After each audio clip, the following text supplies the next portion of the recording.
Почитувани, заедно со генералниот секретар на Социјалдемократскиот сојуз на Македонија и носител на кандидатската листа за пратеници во изборната единица број 3, Лјупчо Николовски, кандидатот за пратеник Марија Ангелова и градоначалникот на општина Кочани Николчо Илиев, денес сме на локацијата на која што се гради браната Речани, како дел од хидросистемот Оризарска река, да направиме увид во значајниот напредок на изградбата.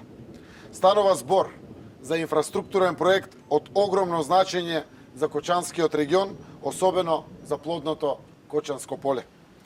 Оваа брана годишно ќе собира 22 милиони кубни метра вода за 80.000 еквивалент жители и ќе придонесе за навремено и квалитетно снабдување со вода на 1/3 од земјоделските површини во Кочанско, а преку две мали хидроцентрали ќе се произведува и електрична енергија.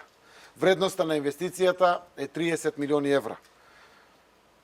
Идејата за оваа огромна брана датира од 60-тите години на минатиот век.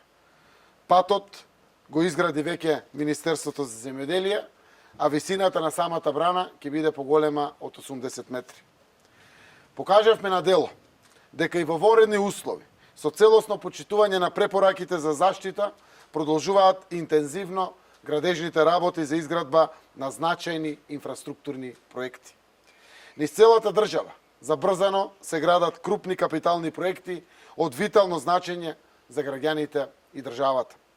Градиме по план квалитетна инфраструктура за сите. Социјалдемократскиот сојуз на Македонија е посветена на изградба на крупни капитални проекти, кои ќе донесат долгорочни позитивни ефекти за подобар живот на сегашните и идните генерации. Им оставаме на нашите деца вредни капитални проекти. Им даваме пример и ги учиме на истите вредности, да продолжат и тие уште повеќе и уште подобро да ја градат и развиваат нашата убава земја.